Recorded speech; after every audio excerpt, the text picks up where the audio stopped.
Hello बच्चों, हमारे सामने एक क्वेश्चन है। Considering the basic strength of amines in aqueous solution, which one has the smallest pKb value. Amines की basic strength को कंसिडर करते हुए एक्वास सॉल्यूशन में हमें बताना है कि पीकेबी वैल्यू सबसे कम किसकी होगी। We have four option here. Option A, it is C6H5NH2 aryl amine, or we can say it is aniline. This is NH2, C6H5NH2, lone pair on nitrogen atom. B is the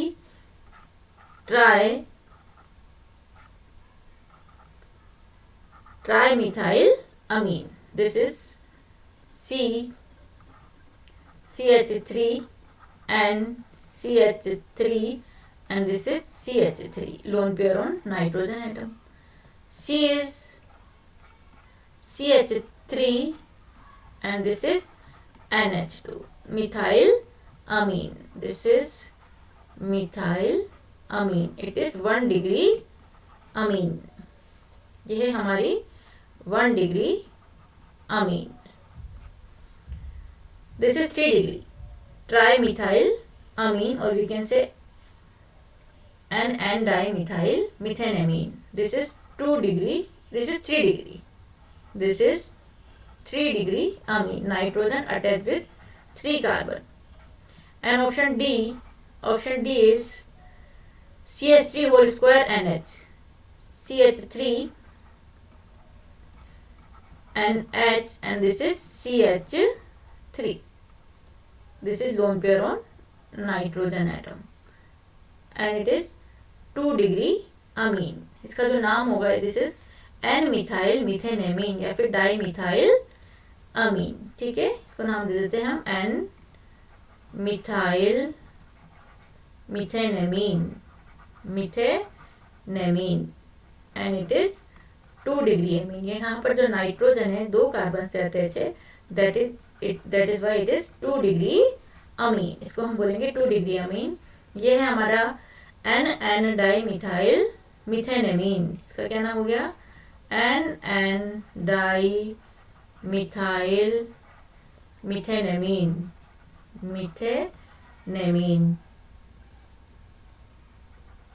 And it is 3 degree amine. अब देखिए, हमें देखना है basic strength. ठीक है, basic strength हमें क्या निकालनी है? PKb value. तो देखिए, pKb value lower the pKb value कम होगी तो केबी वैल्यू क्या होगी? Kb is the highest. जितनी कम पीकेबी होगी उतनी ज्यादा केबी होगी, और बेसिक स्ट्रेंथ भी क्या होगी? उतनी ही ज्यादा होगी. बेसिक स्ट्रेंथ क्या होगी? ज्यादा होगी. तो जिसकी सबसे ज्यादा बेसिक स्ट्रेंथ होगी उसकी पीकेबी वैल्यू क्या होगी? लोवेस्ट होगी. तो हमें देखना है कि बेसिक स्ट्रेंथ का ऑर्डर क्या है. सबसे ज्यादा बेसिक स्ट्रेंथ होगी उसकी पीकेबी क्या होगी? सबसे कम होगी. नाउ इन ऑप्शन ए, यहां पर जो नाइट्रोजन के लोन पेयर हैं, these are delocalised. These are delocalised by lone pair of electron, क्योंकि इसके इलेक्ट्रॉन किसमें? रेजोनेंस में इन्वॉल्व है. That is why these are delocalised. These are not free to move. इतने फ्री नहीं है ये इलेक्ट्रॉन, क्योंकि इसके इलेक्ट्रॉन किसमें इन्वॉल्व हो गए? रेजोनेंस में इन्वॉल्व हो गए.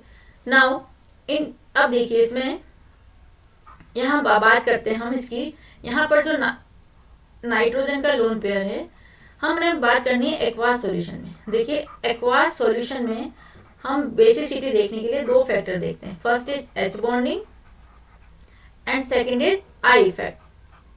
This is I inductive effect. दोनों फैक्टर से हम हाइड्रोजन बॉन्डिंग से हम सॉल्यूशन देखते हैं. अब देखिए, यहाँ पर एक भी 3 डिग्री अमीन में बात कर रहे हैं हम. 3 डिग्री अमीन में एक भी हाइड्रोजन नहीं है, तो यहाँ पर हाइड्रोजन बॉन्डिंग बिल्कुल नील होगी, बहुत कम होगी. ठीक है, अब हम यहाँ पर बट देखिए, यहाँ पर जो CH3 है, कितने CH3 ग्रुप पे हैं? 3 प्लस I इफेक्ट. यहाँ पर कितने लग रहे हैं? प्लस I इफेक्ट यहाँ पर डोमिनेट कर रहा है. प्लस I इफेक्ट है यहाँ पर 3 ग्रुप्स, तीनों ग्रुप में एक CH3 दो CH3, तीनों तरफ से क्या लग रहा है? Plus I. It means electron donating, यहाँ पर तीनों तरफ से नाइट्रोजन को इलेक्ट्रॉन्स मिल रहे हैं। नाउ इन 2 डिग्री, अब देखिए अगर हम डी में बात करें, डी में एक हाइड्रोजन है, तो एक हाइड्रोजन तो थोड़ी बहुत हाइड्रोजन बॉन्डिंग होगी यहाँ पर, और यहाँ पर कितने हैं 2 प्लस आई, यहाँ पर कितने हैं 2 प्लस आई, CH3 और CH3 का कौन सा इफेक्ट है plus I nature, plus I effect, it means electron donate कर रहे हैं ये, तो इलेक्ट्रॉन डेंसिटी बढ़ रही है नाइट्रोजन पर, और एक हाइड्रोजन बॉन्डिंग है। तो यहाँ पर डी में देखिए 2 डिग्री में देखिए दोनों फैक्टर काम कर रहे हैं, हाइड्रोजन बॉन्डिंग भी काम कर रहा है और प्लस आई भी वर्क कर रहा है, ठीक है। तो हम कहेंगे जो हाईएस्ट बेसिसिटी होगी this is 2 degree, highest basicity किसकी होगी 2 डिग्री। अब बात करते हैं 1 डिग्री एमीन, 1 डिग्री एमीन में 2 हाइड्रोजन है, तो हाइड्रोजन बॉन्डिंग तो है, यहाँ 2 हाइड्रोजन है नाइट्रोजन के पास, but only 1 plus I, only 1 plus I, ये क्या दे रहा है plus I effect, only 1 CH3 group is attached. तो अगर हम चारों को कंपेयर करें तो हम देखेंगे कि हाईएस्ट जो बेसिक स्ट्रेंथ होगी दिस इज 2 डिग्री,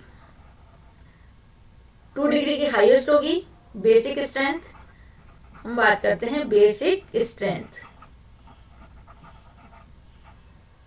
2 डिग्री में सबसे ज्यादा होगी क्योंकि दोनों फैक्टर वर्क कर रहे हैं, हाइड्रोजन बॉन्डिंग भी है और 2 प्लस आई इफेक्ट भी इसमें वर्क कर रहा है, इलेक्ट्रॉन डोनेटिंग है, तो नाइट्रोजन पर इलेक्ट्रॉन डेंसिटी इंक्रीज कर रहा है। अब बात करते हैं 3 डिग्री और 1 डिग्री में। 3 डिग्री में देखिए यहाँ पर स्टेरिक हिंड्रेंस है, नाइट्रोजन तीनों तरफ से CH3 ग्रुप से अटैच है, तो इतना इजीली वो इलेक्ट्रॉन नहीं निकाल पाता है यहाँ से, तो यहाँ पर स्टेरिक हिंड्रेंस भी काम करेगा इन कंपेयर टू प्लस आई। यहाँ पर 1 डिग्री, 1 डिग्री में हाइड्रोजन बॉन्डिंग भी है, 2 हाइड्रोजन है और 1 प्लस आई भी है, तो इसलिए इसके बाद हो जाएगा 1 degree, 2 degree, then 1 degree, then 3, then 3 degree, and last aryl amine, या फिर हम कहेंगे इसको aniline, this is aniline due to delocalised lone pair of electron. तो लोवेस्ट जो basic strength this is aniline, highest basic strength होगी 2 degree, तो जितनी ज्यादा बेसिक स्ट्रेंथ होगी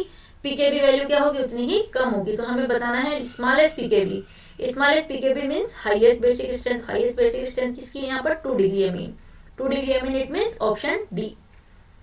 Option D. It means dimethylamine. Dimethylamine has the smallest pKb value. So we can say that option D is the correct answer. Thank you.